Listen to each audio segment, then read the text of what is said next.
Can someone confirm whether I'm audible?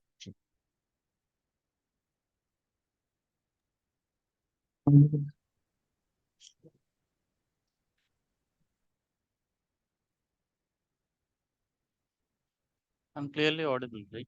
I just want to record before we Yes, start.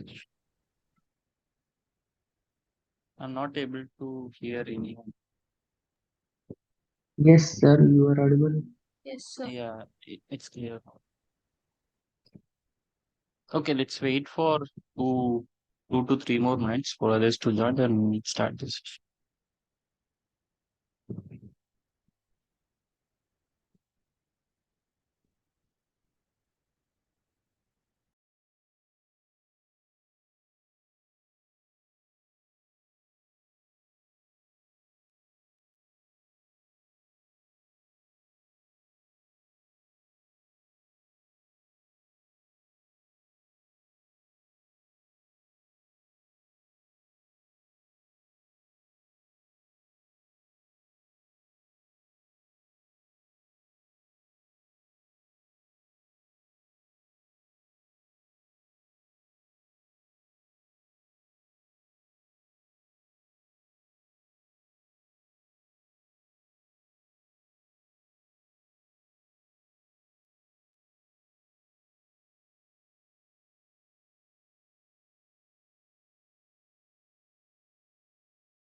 Is my screen visible?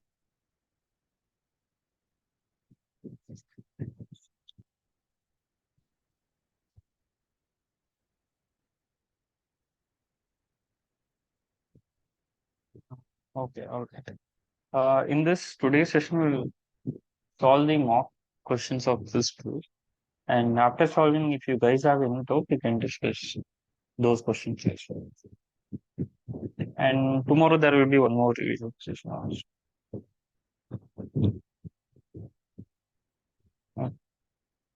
Okay, let's start solving the questions.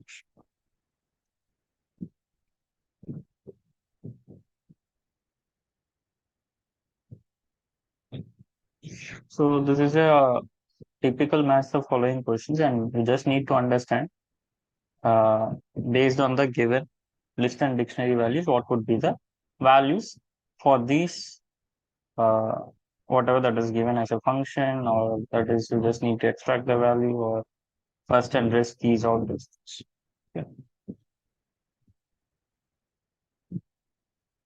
Yeah.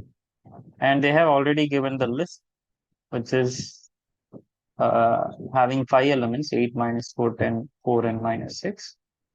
And they have given a dictionary where keys as integers, and they have given an inner dictionary, and inner dictionary has name uh, John and age 12 gender, and these are the keys for the inner dictionary. Right. So now we just need to match the following. This one, what actually does is it just checks whether this element is there in my list L or not. Whether it is there in my list, 10 is already there, right? So what it will do? It return true. It will return true, right? So this will be nothing but it will return true.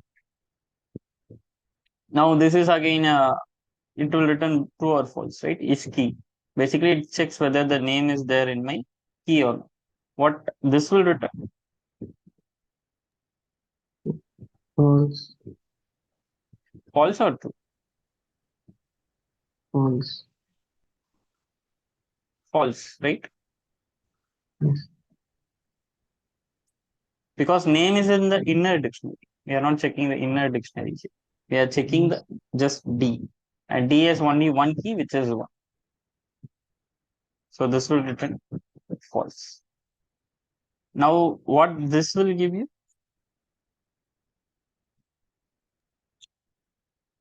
Well, If you access D of 1, which is the key here, this will give you the dictionary itself, right? Because the value for this one is a dictionary which has name as a key, age as a key, and gender as a key.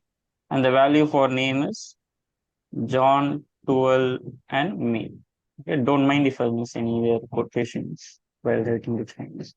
Okay. Now, inside this dictionary, you are accessing the age here. So, if you access the age here, what will be the value for the age? 12, right? So, this will return 12. And now here, what will be the value for this? If you take init of L, what will be the value of init of L? This will be list, right?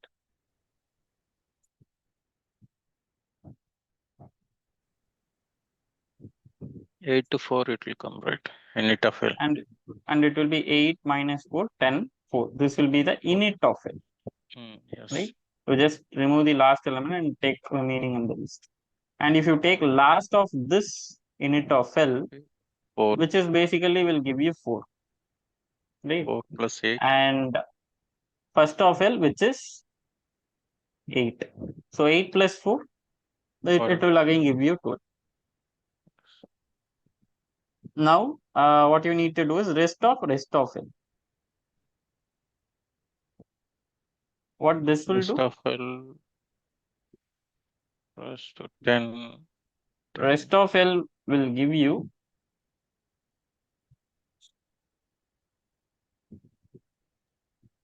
what it will give you?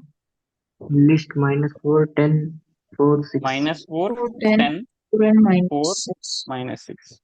Except first element, it will give you the remaining elements. And if you apply rest again, what it will do, it will remove the first element from here and it will give you the remaining elements 10, 4, minus 6. Now we applied up to this, and now we have to apply first of element. So if I apply first to this list, it will give you 10. So this will give you 10. Keys of D. What this function will do? Number 1. It will Yes, be is one. returning the list. This will return list of Key. keys in my dictionary, right? Yes. Basically the D. So here, what will be the list of keys for this dictionary D? 1. In list, we will write 1. Just 1. So whenever you put D, you mean the keys of D, not the inner dictionary. You always have to remind this. Okay. But when I put list keys of D of 1, now it will give you the inner dictionary keys, which will be name, age, gender, which will be given in a list. Okay. So let's look at the options now.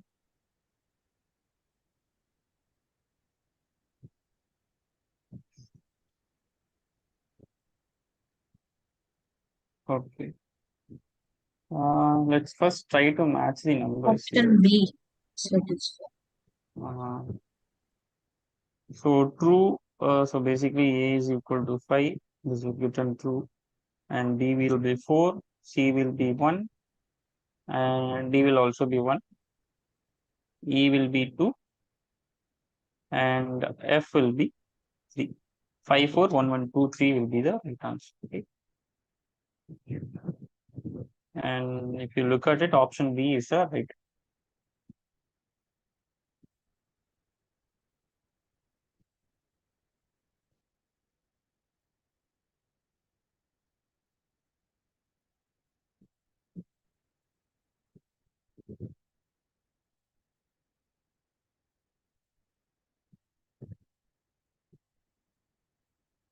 So this is the right one. Okay. 5, 4, 1, 1, 2, 3. This is clear, right? We can move to the next question.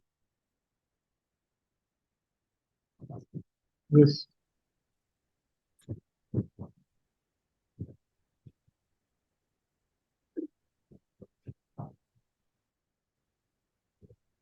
Okay.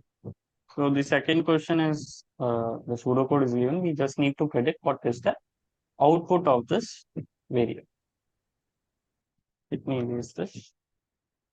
The pseudocode is given and n is given as a list, which is having the numbers from 1 to 50. So don't, this dot means it is having up to 7, 8, 9 and so far up to 50. And what we are doing, A is equal to some list of n. Basically, we are calling a procedure or function which is defined here, right? So we are calling this. And for B, what we are doing, again, we are calling this function, but rest of n. So basically the rest of n, what will it give you? List start from 3, 4, 5, 6. It will start from 3, 4, 5, right? Because first rest will remove the first one. Again, if you apply the another rest, it will remove the second one. So 3, 4, 5, 6, and up to so far 50. And this will be the rest of n. So we are passing two lists in a variable A. Sorry, what we are storing after calling the function. We are passing 1, 2, 3 up to 50. And here again with the same procedure, we are calling 3, 4, 5, 6 up to 50. Okay. Now let's see what this procedure returns. Okay. And this procedure, it maintains a variable out list and new list equal to x. While the length of new list is greater than 0, out list equal to out list plus first of new list. And we are updating the new list is equal to rest of new list. So basically, if I take this 1, 2, 3 up to 50 as my list, so my length of the list will be 50, right? Initially. So while loop will be true. And what this out list does is it takes the first element from this list, because we stored this x in a new list variable. It takes the first element and appends it. So out list will be 1 for the first iteration. And new list is updated with rest of new list.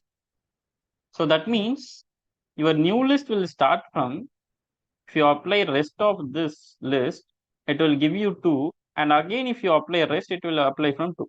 Basically, we are skipping 2 elements by applying rest of this, right? So your new list will be 3, 4, 5, 6, 7 up to 50.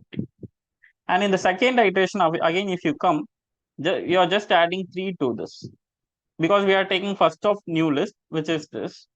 And after that, we are skipping 2 elements by adding rest of rest here. So this will keep 3 and 4. And now your new list will become 5, 6, 7, 8 and up to 50. Right? Again, if you continue the iteration, again, this will be added in your out list. Again, you just keep 5 and 6. Now your new list will become 5, 7, 8, 9 and up to 50. So if you see the pattern, we are just adding the odd numbers in the list, or appending the odd numbers in the list. So your final out list will return only, you can't say exactly odd numbers, but we are skipping one element in between. I can say like that. Okay. Since it starts from 1, I'm saying it's a odd number. So your out list will finally become 1, 3, 5, 7, 9, 11, 13, and so far up to 14. 14. This is the return of your function. So A will be nothing but, I can write it here, A will be nothing but 1, 3, 5, 7, 9, 11, up to so far 14. Similarly, we will be doing the same thing for the B also. For B, what it will do? It will start from 3 and it will go up to 3, 5, 7, up to 14. Right? Because you are calling the same procedure by just starting with 3. It will also do the same thing. It will append 3 and it will append 3, 5, sorry, 5, 7, 9, and so forth. Is this clear?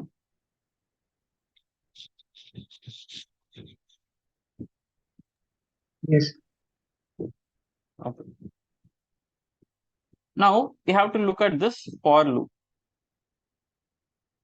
Okay, because this is our final out list, which is supposed to be the final output for our pseudo. Now what it's doing basically for y, for each y in A and for each z in B, and if z is equal to y.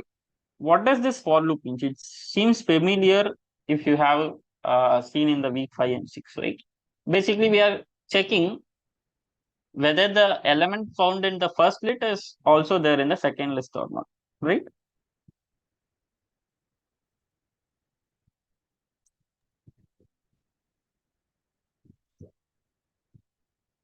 So this out list will contain the common elements between the two lists. So which is nothing but it will start from 3, 5, 7 and up to 14. So this will be the final out list.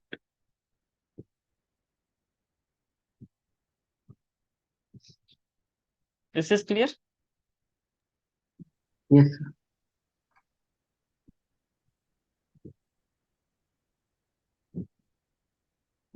Can we move to next question? See, I haven't explained this part. Yes. I hope it's clear, like what this two for loops does.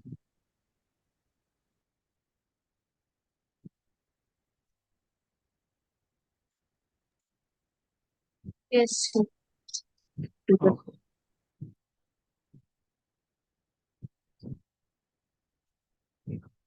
So the answer will be D option if you look at it. 3, 5, 7, 8. Okay. Now in this question, we need to fill up the pseudocode. Let's try to understand the question what they are saying.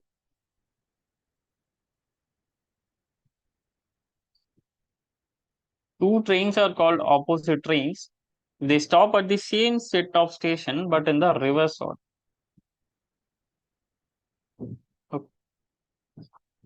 So what we are saying is two trains are opposite trains. Basically, if the trains goes this via station A, B, C, and another station goes like this via station C, B, A, this we call it as an opposite station.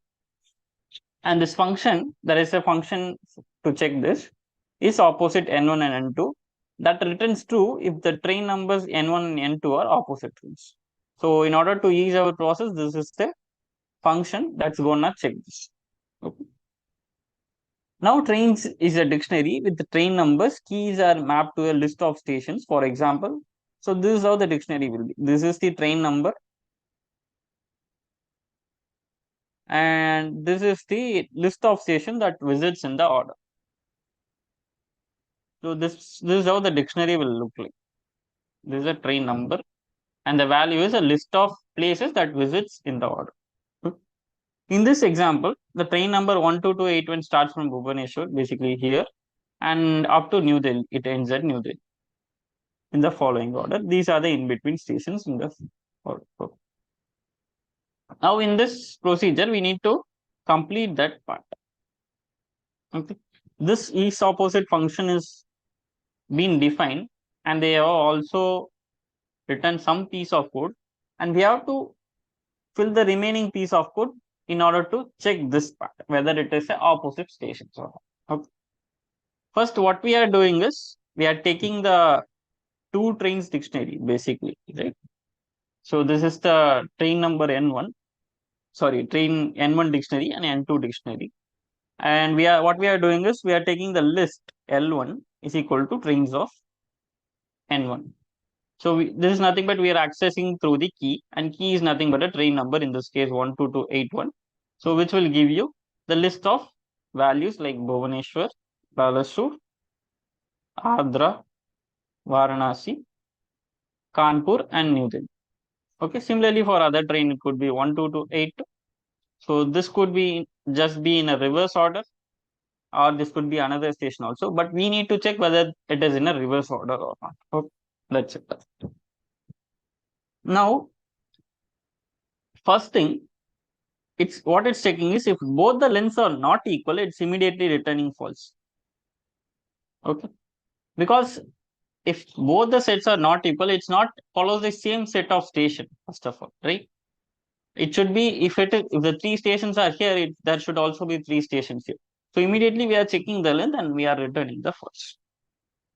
Now there exists a while loop and here we are checking while L1 is not equal to empty and first of L1 and last of L2 is equal. Basically, if my list is A, B, C, D, E, L1 list, and if my L2 is E, D, C, B, A, what we are doing is we are taking the first of L and the last of L2. We are checking whether it is equal or not. And also at the same time, I'm checking whether it is not empty, because this is my terminating condition for my while loop. If both are equal, I just need to update my L1 and L2 for the next iteration. So for next iteration, I'll need to take this for L1, and for L2, I need to take this, right? For that, what I'll do, I'll apply rest in my L1, and for L2, I'll apply init. So that my L1 becomes BCDE and my L2 becomes EDC. Okay. So this is what the function does.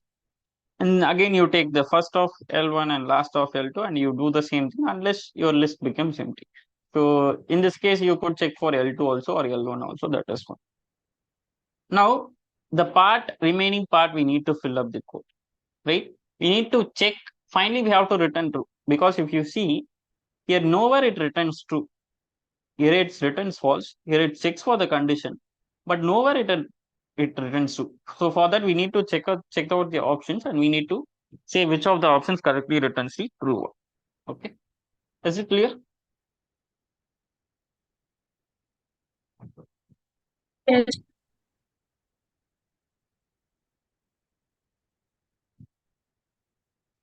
Okay.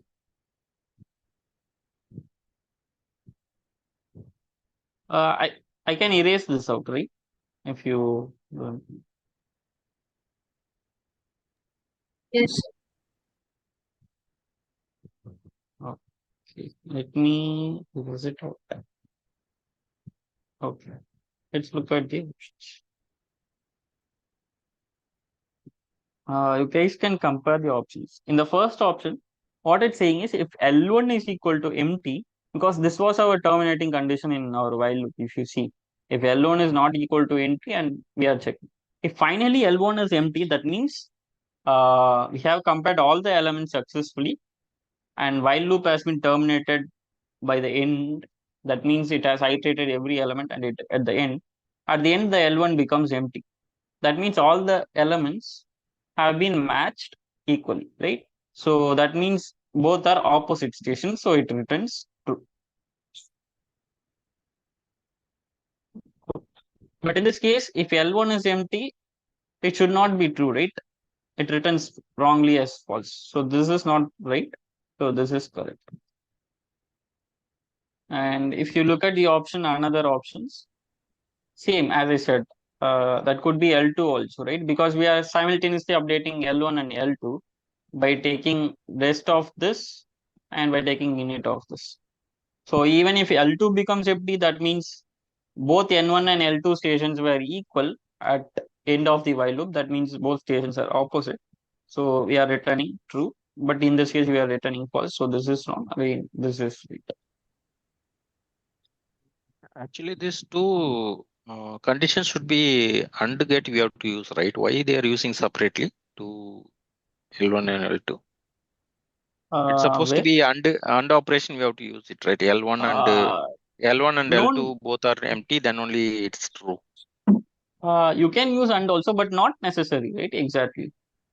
Because since I'm updating my rest of L1 and init of L2, if my while condition iterates every element and both should become empty, right? At the end, both will become empty. And even if you use or and, that will also be right. Because if any one of the list becomes empty, that means both the stations were equal, just in opposite order. That's what our while loop Suppose states. L2 having some station remaining there, then in That's that case, if you are L1 only you are checking that empty, then it is true means it's a wrong statement, right? but in that case, while loop itself won't be terminated, right? How L1 No, become empty? we are L1 only is not equal to empty. You are putting it. That's not Okay. possible, right? If you check out it, it's an and condition. Either both will become empty or it won't become empty. Now, for example, in this case, L1 is empty. Okay, L2 is not empty. So this condition will get it Yeah, successful, I'm right? getting what you are saying. Uh, But what I'm trying to imply is if L1 is empty, this will automatically imply that L2 is also empty. That is what the pseudocode implies if you apply any list here. Or if L2 is empty, this implies that L1 is also empty. Either it will become empty simultaneously or it won't empty become L1 and L2.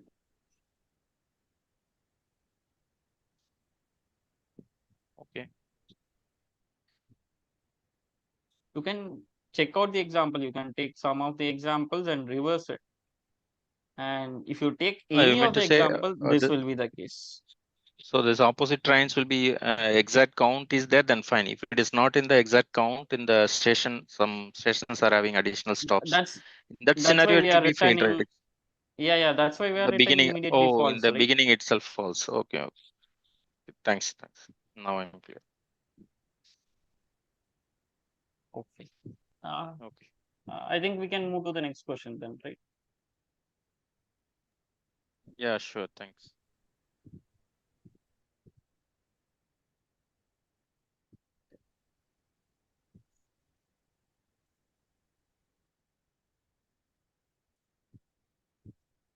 Again, this is also train-based question. Let me zoom out a bit.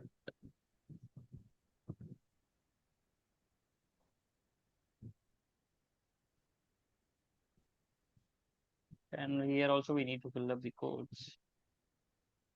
And if you look at it, it's similar to the data is similar to the previous question. And the train dictionary is having a keys as a train numbers and values as a stations, right? Let's see what the question itself asks. This is the same one which we have seen in previous question. And now at the end of the execution, L stores the names of the station through which the maximum number of trains pass. Okay. So L is a list of stations and through which the maximum number of trains pass. So we just need to find out how the maximum number of trains which are passing through those stations. So for that we need to maintain L list. Okay. So for that what we are doing, the stations are empty dictionary again. N is 0, the just a variable, and L is empty, which we need to update it finally. Okay. For each X in keys of the station, the keys will return the train numbers 12281, 12282. So this will be the keys.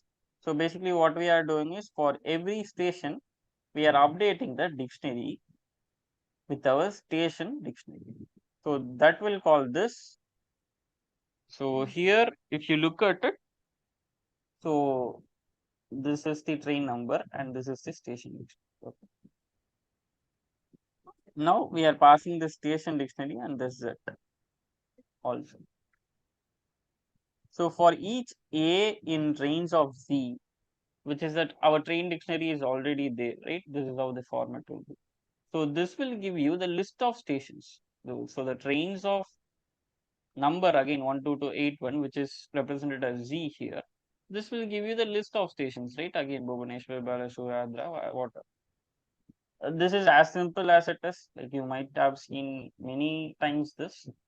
So if the station is not present, or what we are doing is we are initializing the station with 1. Basically, your station dictionary equal to, you are initializing whenever you see the station for the first time, you are initialize with 1, and whenever you see for the second time, you just increment it. That is what this else block is doing. This is clear, right?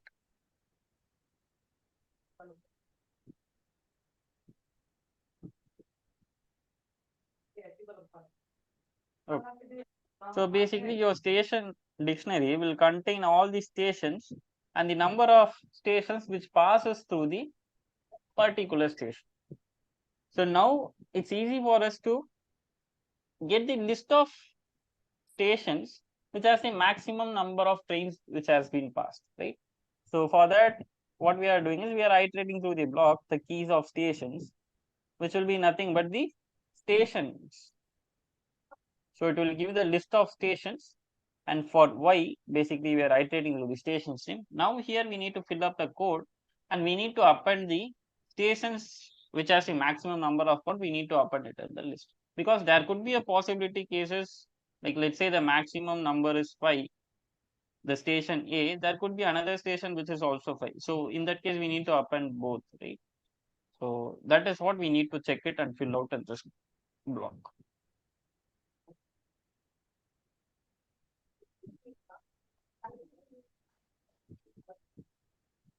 Okay, let me erase this. So if you look at it here, there are two cases, as I said. One case is if what could be the two stations are equal. As I said, A is also 5, B is also 5. That is the case it is taking here. And there is another case whenever you find a maximum, what you should do, because this nothing but it just check for the maximum, right? Initially your n is 0, we are keep on updating based on the stations. You get the values of the station and you update. Whenever you find a maximum, you are initializing or reinitializing your list with your particular one station, because that is the station you have seen the highest so far. If I say the stations A, B, C, D, E, F, let's say the count as 2, 3, 4, 5, and 4, let's say F is also 5. Okay. So initially this was the station that you have seen highest.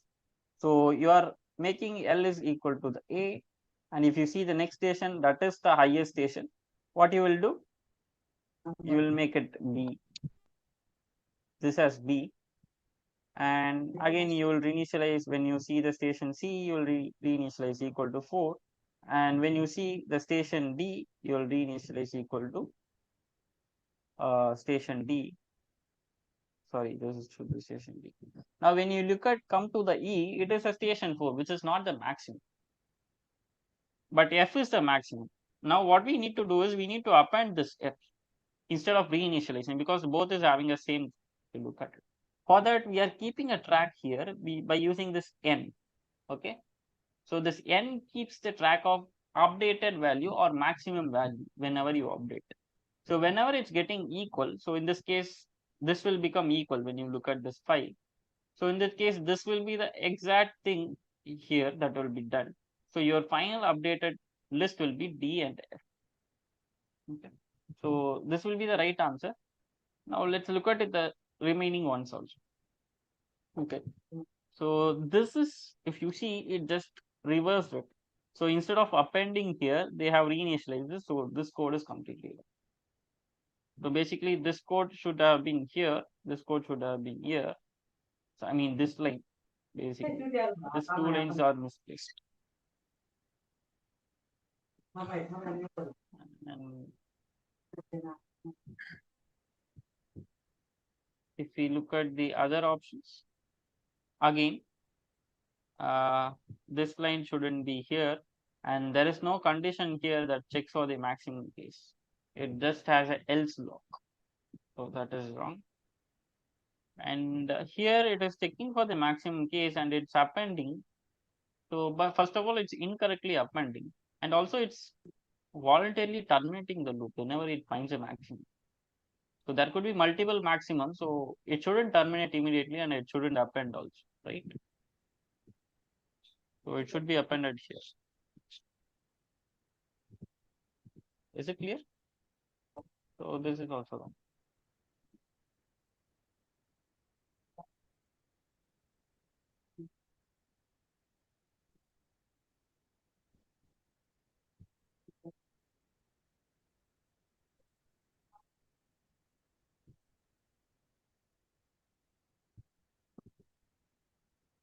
Can we move to next question?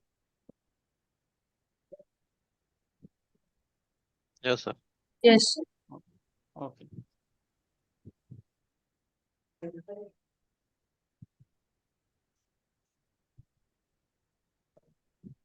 Okay, again, here also we need to fill up the pseudocode. Let's try to understand what the question has been asked. Here, the following pseudocode is executed using the shopping bill dataset.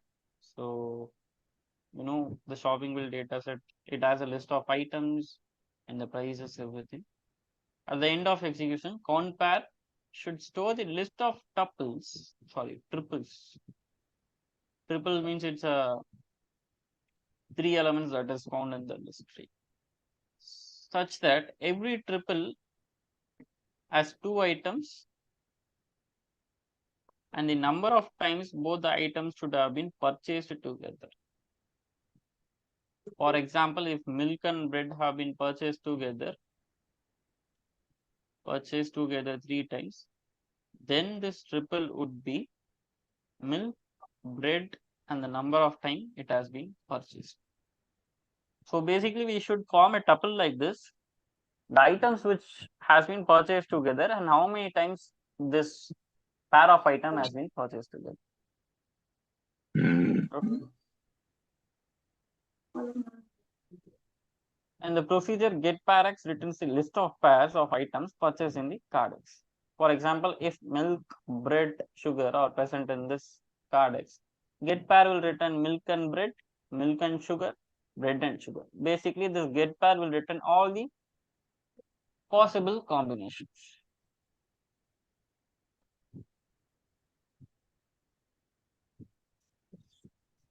Now let's try to look at the code and what's being correct. Let's check it.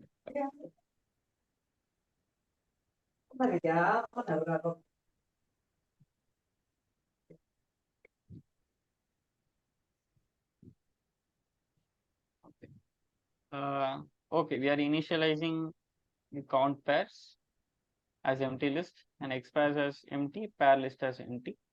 While pile 1 has more cards, basically we are just stating all over the cards. And we are storing the pairs in the X pair list. And pair list, we are again just appending it. Basically, the pair list will be nothing but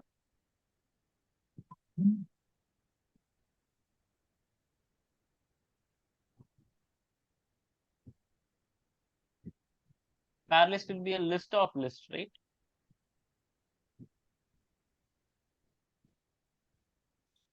So which has, for example, if the first card has some pairs, so basically let's say the milk and bread. So this is one pair, and milk and sugar, this is another pair. If this is the first pair, again the another pair will be added like this. It will be a list of lists. So this pair list is nothing but list of list with inner list as only 2 elements. Okay. So this is what this while loop does. Now we need to check this big while loop, and we need to fill up this part, and we need to add the numbers how many times that has been purchased, right? So for that we need to update this count pairs. This should be our final pair list value. Now what we are doing is, my length of the pair list is equal to 1. That means we are taking this pair and comparing with the other pairs, right? And whenever you find your length is 0, we are terminating this while loop. For this, you can see the pair list is nothing but a rest of the list. That is also given. And rest list is initialized as empty initially, and first pair, triple, and all those has been initialized as empty. And pair count is 0. This is what we'll be appending, right? Number of times that has been purchased. And item number, item 1 0 and item 2 has none. Sorry, none, both has been initialized to none. And first pair equal to first of pair list, and item 1 is equal to first of first pair, and item 2 is equal to last of first pair. So if you take up this pair list, the first of pair list will return basically the first inner list, right?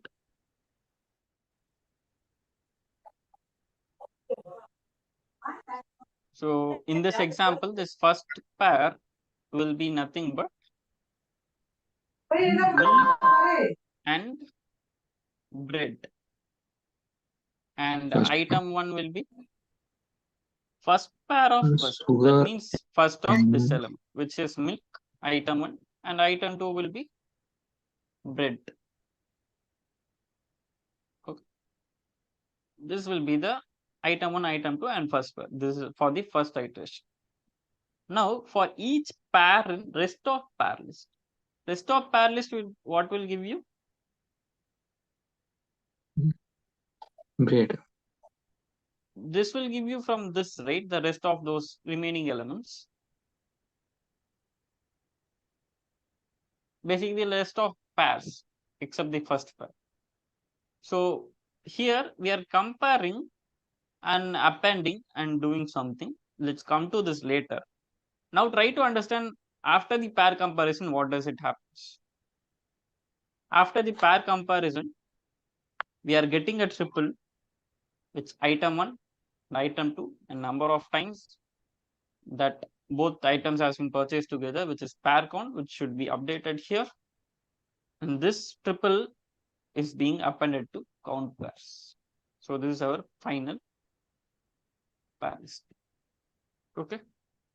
Now the pair list is updated to rest of the list. I think here it is a typo. There is nowhere it's mentioned as rest of the list, right? Okay, here we are maintaining the rest of the list. Okay. So we also have to look at what the rest of list does.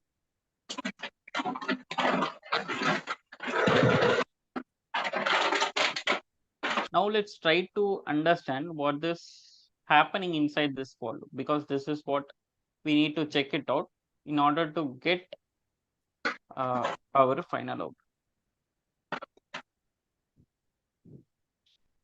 And what it's doing is, the first of pair is item 1 and last of pair of is item 1. So what does this mean? It says the order doesn't matter, right? Because we are using a OR condition. For example, milk bread is the first pair that we have taken. There is another pair in the rest of the list, let's say in the different order, bread and milk. So it doesn't matter. That's why it's checking if the first pair of is equal to item 1 or last pair is also equal to item 1. So basically, I don't care whether in which order is it there. So that is what it's checking. And we need to fill up the code. Let's check out the options. So far it's clear, right? What I was saying.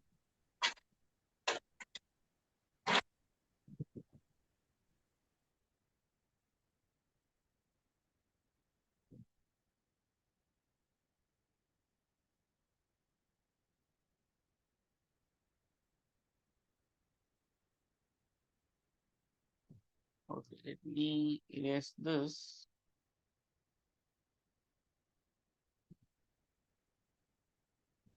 Okay, let's look at the options. Okay. Now, inside if condition, we need to have another condition in order to check the reverse is also true. For example, the milk bread.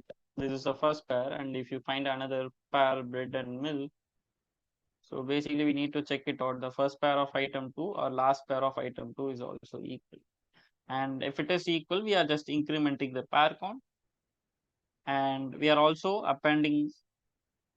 If not, we are appending in the rest of the list. Basically, if we don't find a pair, we are appending that into our rest of the list, so that we can compare with the remaining rest of the elements again. So this seems the right option if you look at it, because the first if condition already checked for item 1, both item 1, and here it's checking for in the reverse order item 2. That seems fine. And if you look at the B option, it's wrongly checking this item 1 and item 2. So this seems wrong. And here it uses under condition. So this is wrong. And this is also under condition. That is wrong. And it is also item 1. It should be item 2. That is also wrong. So only the first option is correct.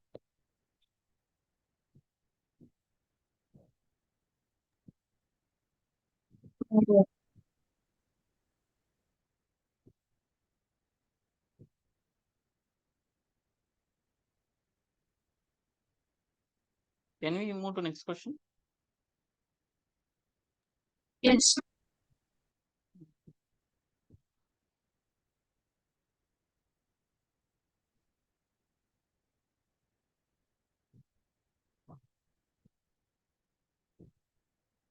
Okay, this is a comprehensive question. So based on the same question, we will be answering 3 questions.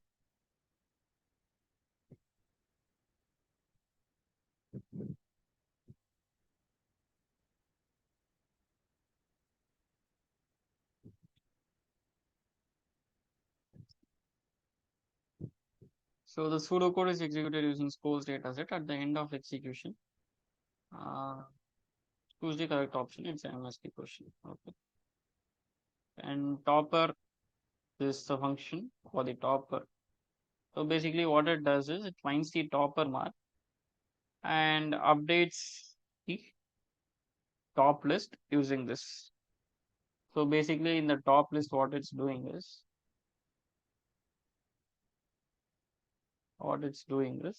it's taking the topper ID, which is a sequence number, and it stores the maximum marks. Let it be like 297 something. So this is what this find top does. If you see it, it has been iterating, it finds the total and it's been done. This is what it does. And let's look at the options. Seems a very easy question.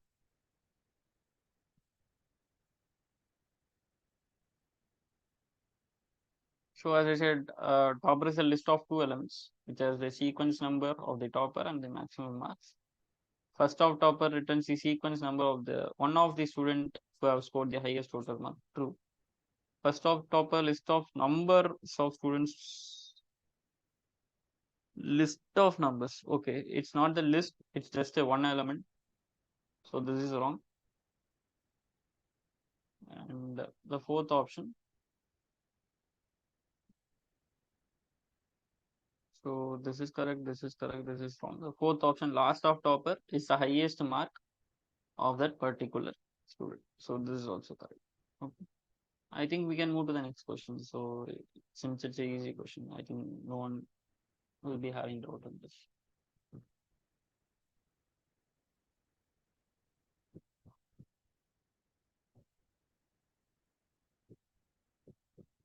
Okay. Now we are using the same find top procedure. Now let's see what this function does using that function. Okay. While table 1 has more rows and topper, it's gonna find the topper in the particular table, right? So we are using the same scores data set. So it will find a topper basically in the first iteration. It will find the topper from the sequence number from 1 to 30. Let's say assume there are 30 students, and it will find the topper, and topper will be stored in, let's say, 256, sorry, 297 something. This is the highest topper that we found in scores data set. But in the fourth line, what it does is it removes the topper, first of topper. That means it removes the highest topper and it returns the remaining cards or remaining list. So the remaining table will have, or remaining list will have, since we have already found a topper 3, so the remaining one will have 1, 2, 4 and up to 30. It skips the 3 because we removed the 3 from this topper. So using this topper. So the remaining list will be like this. And we are updating the topper in the mark list. So the mark list will be nothing but again the list of list. Sorry, not list. Yeah, list of list. So this will be, because we are already Topper having a mark, list. the topper Yeah, we mark are will be already. updated, right? Yeah. Whenever we find a topper, it will be updated. For example, now we find a topper 3, 297. This will be updated.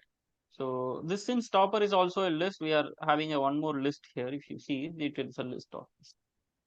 And now The again you topper go is and we iterate. remove the ID number, right? It should not be the ID number. Only total mark should become there. No. See, topper is same. We removed from the table 1. Table 1. Remove. Okay. It is having the same. We removed from the table 1. That's why I may rewritten like 1 to 4 Okay, in and the up to list 30 we cards. removed the particular, not the ID. Okay. Basically the cards, you can say. You just remove the, taken the sequence number out and remove that particular sequence number in the data set. Okay. And now what we need to do is, again we need to iterate through this and we need to find a topper. So from this, there could be one of the topper, right? Which could be, if I take a topper from this is nothing but a second topper, right? Because already I found a first topper and I put it in my mark list. So when I found the, like, get the topper from the remaining of the element after removing the first topper, this is nothing but my second topper, right? So that will be taken again into the topper variable. So let's say this time 7 is the topper, which is a sequence number, and the mark is 295. So again, this will be what it will be done. This will be updated here, like 7, 295. So the mark list will be list of list, like 3, 297 and 7, 295. Now again, this sequence number will be removed from your data set. Now your updated list or data set will be 1, 2, 4, 5, 6 and 8 up to so far 30. And now again the iteration continues. If you see, now if you take a topper from this will be a third topper. So basically you are sorting in a descending order, right? So if you are getting the first element, that's the first topper, second topper, third topper, and so far on. Is it clear? Yes. So let's look at the options. So it's not list of sequence numbers, because it's adding list of sequence number and marks together. So the option A and B are wrong. And this is correct, the list of B is pairs right, of right? sequence numbers and total marks. So this is also seems right. But okay, this is an ascending order, but we are This is doing a in a descending order. So this is the right one. This is C, wrong. C.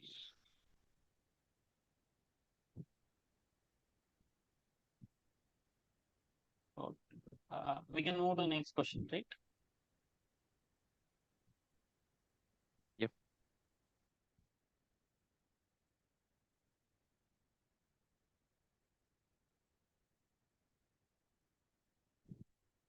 Okay, this is also using the same data set that we have seen in top list represented at the end of execution of pseudocode. Top list is empty and counter is 1, and last of, first of mark list. So which we are computed in the last question. Basically, it has list of sequence numbers and marks in a descending order. The first of mark list will give you the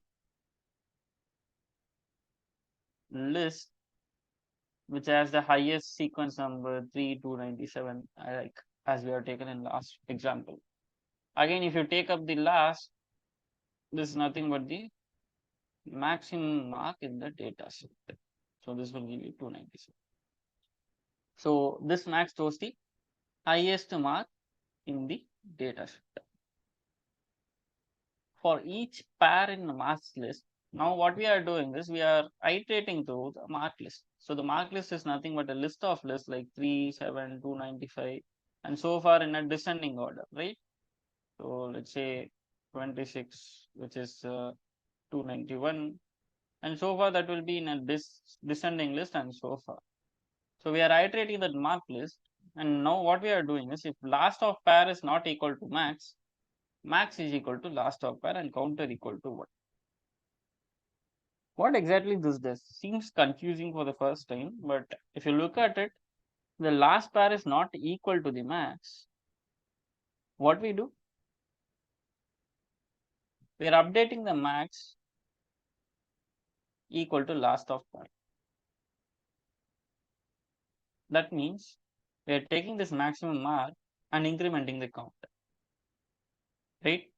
So this was done for the first time, and after this if condition else, now what we do, if we are checking the counter, if the counter is less than 4, we are updating the first of pair. What is the first of pair? First of pair will give you the sequence number of the student, right? This is nothing but a first of pair is nothing but sequence number of student. So that we are appending in the top list. So this top list is nothing but a sequence number, list of sequence, you can say. Okay. And again, for the second iteration, you take this, that is your max, and you increment the counter. So that will also be updated in your top list, the first of pair. So 3 and 7 will be updated. And again, you take the top list. So 3, 7, 26 will be updated. So the counter will be incremented to 3 so far, because we have appended 3 elements from after this. And if you take the next element, counter will become 4 and max will be the next element. So basically the next max, which will be 288 or something. So now we won't be appending the top list, right? Because this condition says less than 4, strictly less than 4. So basically this top list taking the list of sequence number of top list.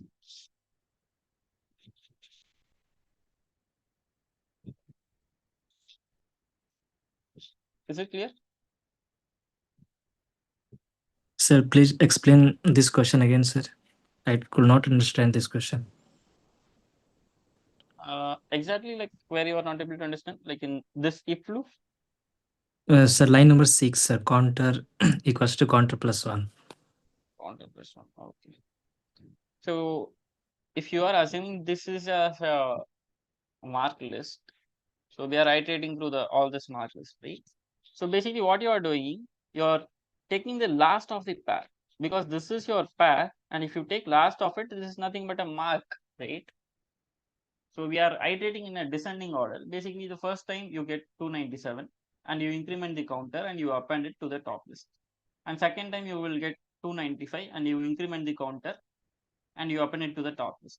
Third time you get 291 But sir, and you append it to the top list. marks values are So 297. So marks values are 297, but we are appending the sequence number, if you see, because we are appending the first of pair, not last of pair. The first of pair is nothing but a sequence number of the student. So after appending the 3 elements, your counter will become 3, right? yes, sir. And when you go for the fourth iteration, which is your fourth topper, let's say the fourth topper is number 17, who is having 288. So in this case also, again, you will get the max as 288 and you will increment the counter to 4. Okay. But you won't be appending in the top list because it says strictly less than 4. Because we need to say what is mean by top list represented at the end of execution. Yeah. So Yeah. the top This list is top nothing list but list of contain Top A, 3 students. a top list contain only 3 topper. Hmm. Yes, sir. Thank you, sir. So let's look at the options.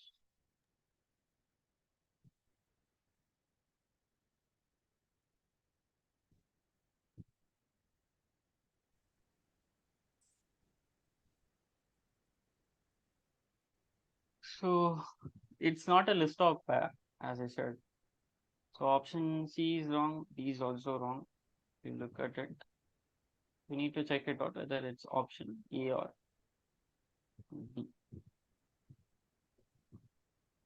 The option C is wrong, option D is also wrong. So we need to check it out. So list of sequence number of students whose total marks in top 3 marks. This seems right answer.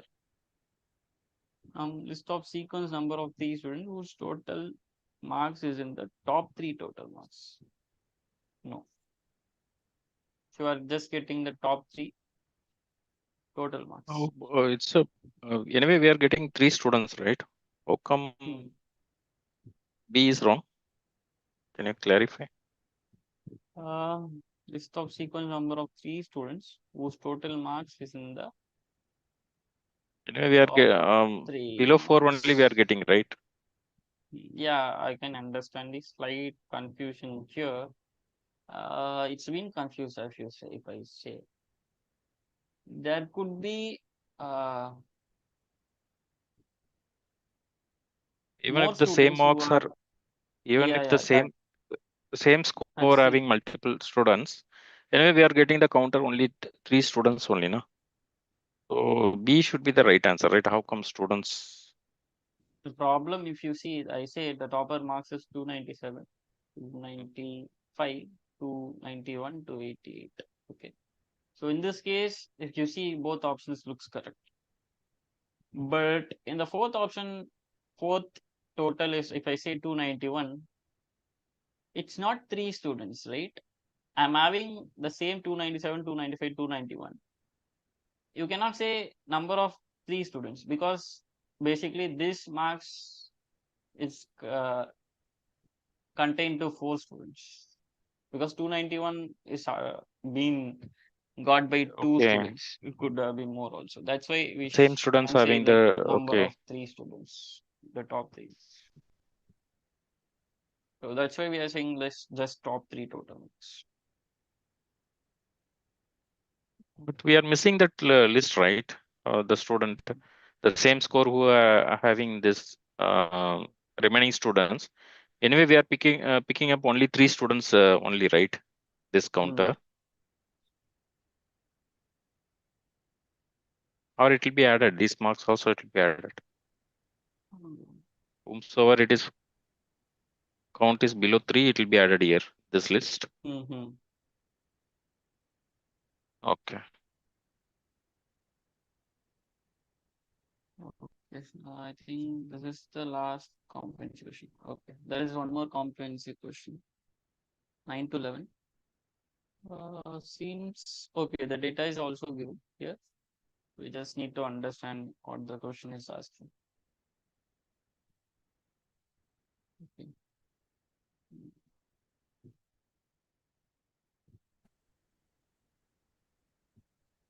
So this question is based on the words dataset, and the dataset also given positive list and negative list, positive sentence, negative sentence, or neutral sentence, and L is equal to empty list. Okay, and these are the functions that we need to consider. So the unique of L will return the list of unique elements in the list.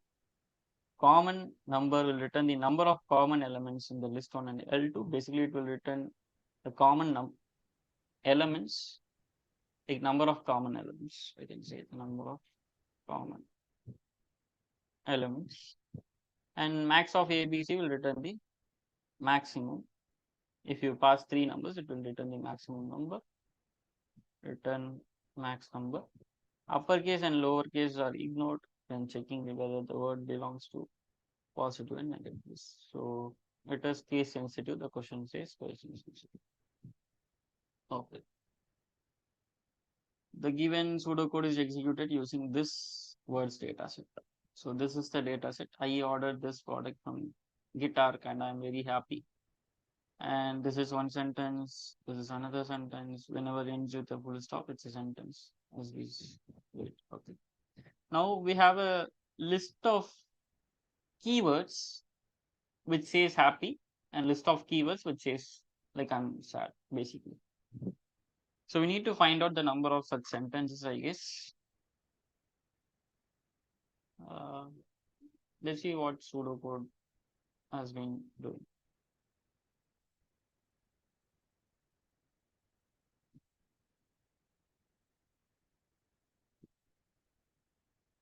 Okay. The positive list is here, negative list is here, positive sentence, negative sentence, neutral sentence, and the empty list. Well, table 1 has more rows. Read the first row x in a table and L is equal to x dot word. So basically we'll be reading word by word, right? So this will read word by word until you read all the data set. And you just append it to your L. And if the word ends with full stop, what you do is basically if the word you got end of the sentence. If you come to end of the sentence, what you do is you take the list of unique words, because there might be a words that could have been repeated twice, like is could have been repeated twice. So there are such cases will be there. You just take the unique words in the sentence. Okay.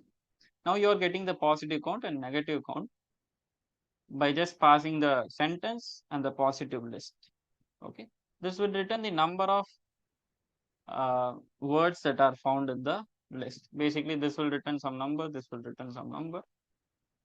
And if the positive count is greater than or equal to 2 or negative count is greater than or equal to 2, so then only we are categorizing that as a positive or negative sentence. If it is less than 2, if any one of this is less than 2, we are capturing as a neutral sentence. Okay. So the positive sentence is basically if a positive count is greater than negative count, we are making increment in the positive sentence, else negative sentence. Okay. This seems very straightforward if you read it. And the comment type, you are taking the max of positive, negative, neutral. So we are so this will identify what kind of sentiment, like most font sentiment in the sentence. Okay. So I'm not going to iterate each and every word. So this seems clear, so that I will skip, because it's the question is time based, and you need to exactly read the words and you need to identify. So the answer for this is nothing but 2 when you iterate all those over the data set. So you can work it out by yourself. I hope the question is also clear, the pseudocode, what I have explained.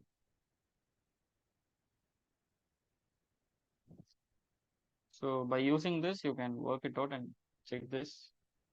Similarly, the neutral sentences will be 3, and the last one will be the comment type will be again, it will be neutral sentence.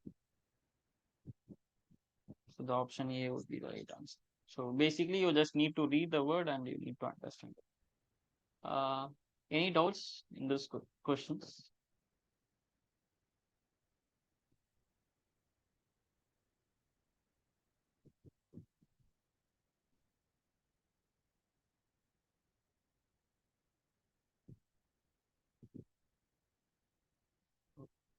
We can move to next question. Again, this is also a comprehensive question. I guess this is the last comprehensive question. Okay, let's do, and this is done using the Olympics data set. At the end of execution, count should store the number of players who have won all 3 types of medals and have won at least one type of medal more than once. Okay, so your count should store the number of players. Count should store basically you should increment the count when you have gold, silver, bronze. Okay. And also the player should have won at least 2 times for any one of them. Like he could have won bronze 2 times, or silver 2 times, or gold 2 times. This is the minimum condition. Basically, he could at least you should have won one medal as 2 times. If these two conditions satisfy, we are going to increment the count. Okay. So this count is being given. Table 1 has more rows. With the first row count is equal to qualified. The procedure is there. So what does this procedure does? Medals is equal to 0, repeated equal to 0. Medals is nothing but length of keys of medal dictionary. So this will give you the number of medals that he has won. Repeated dictionary, again, this will give you the values, and it checks whether it has been won again, and the medal is 3, as I said. So basically it's checking the condition, whatever I said, it's returning 1 or it's returning the 0. Now let's look at the questions.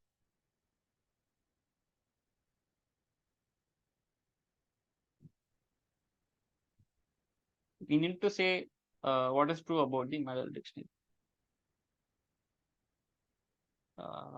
Okay. What could be the right one here?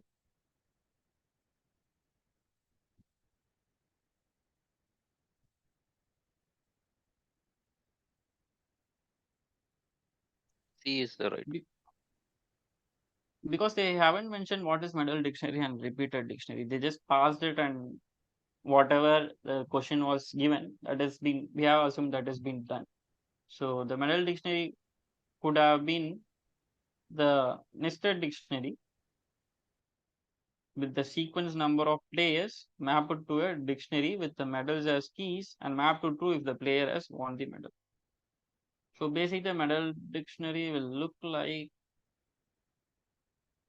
nested dictionary with the sequence number of players. That means it will have a player number 1, 2, 3, and it will have gold as inner dictionary, gold, silver, bronze. It will be true if he has won the gold medal, and it is false if he has not the won. That's it. So this is how the medal dictionary will look like. So the nested dictionary with sequence numbers. That's it. So this is the possibility if you look at this. And for the next question is asking repeated dictionary. So in the repeated dictionary, it should have a count, right? Or okay, because on our pseudocode, it just check for repeated. If repeated, this and the condition. So this repeated should also say true or false values. So what could have be the structure of repeated dictionary? Again, this is also a nested dictionary.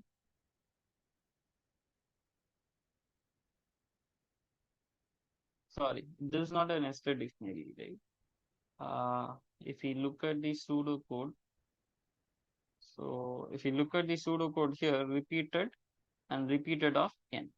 So basically getting a key for the dictionary, this will give you true or false. So that means it's not a nested dictionary, it's directly giving true or false value so that we can compare it. So that's not a nested dictionary.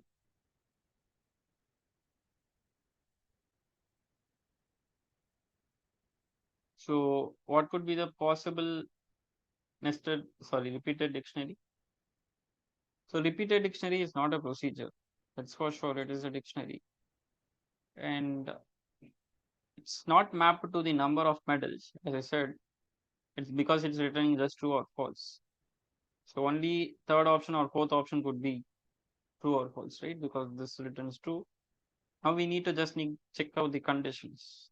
If the player has won at least one type of medal more than one time, and if the player has won at least one type of medal more than one time, otherwise map it to false. So what could be the right option? I think option D. Option D, right? D seems True or more false, right? accurate. So basically it was here they haven't given about the false. Hmm. That's it. Other than that, I don't see any difference here.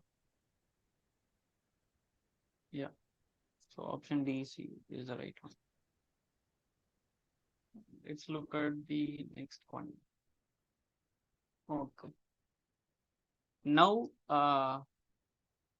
they are asking for the procedure for the model dictionary.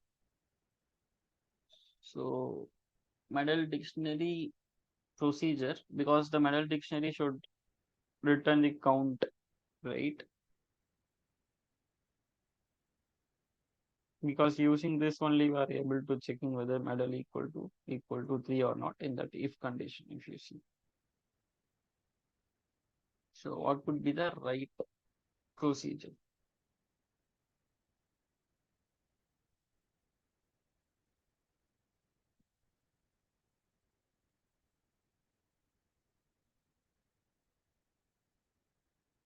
Is option 1 seems right?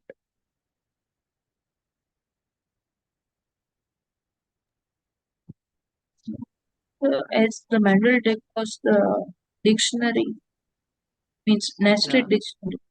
So it Because not as we are seeing procedure. in previous question, model Yes, sir. dictionary, it's a nested dictionary, not a Yes, procedure. nested dictionary. So this is wrong. Let's look out this option B. Option B is also wrong. It's Yes, not a procedure. Now we need to check it out whether it's option C or D, because they have a while loop and checking for a count. B is the right answer. Okay. Now here let's check it out. Method dictionary has greater than 4 rows and member of G. Here why we are checking with G? Okay, gold. And we don't maintain any dictionary for G, right? Yes. And Just we checking don't the have member any of such list also we for will this not member have for any the list list. and So this is also wrong. So we can't and directly B say is it's also. the option. So this Here we are creates a inner getting the dictionary. As I said, it creates the nested inner dictionary. dictionary, nested Yes. one. And for the particular player, the sequence number is nothing but a player and whether the player has won that medal or not. So it's checking those.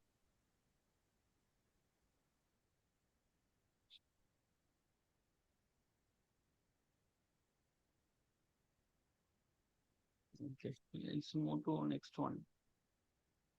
Okay, this is the last one. Okay. Any other doubts?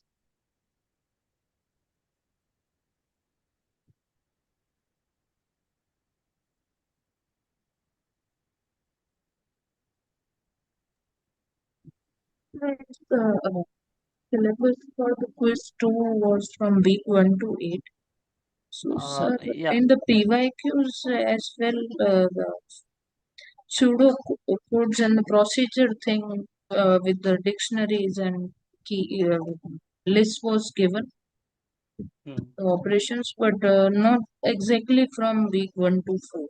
Only the some use of that was there. Yeah, that is how the quiz papers will be. When we say week 1 to 8, because anyways we are using the concepts of week 3 and 4. How to iterate, how to use for loops, and all those concepts will be there. How to check for the maximum, like So get it the was maximum there, marks. All those concepts will use be of there. those concepts was there. Along with that, we are just adding a concept of list, dictionary, nested list, combining list and dictionary together, right? So, like most of the questions will be based on week 5 to 8, but it includes the concept of week 1 to 4 also. That's it. But That's like week 1, I can't say like week 1 is included, but week 2, 3, 4. Majorly the pseudocode part. okay.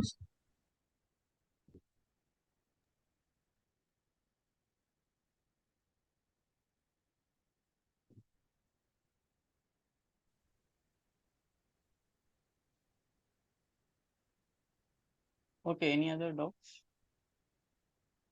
If no doubts, we can close this session. And tomorrow also we are having one more revision session. That will be your last revision session for this.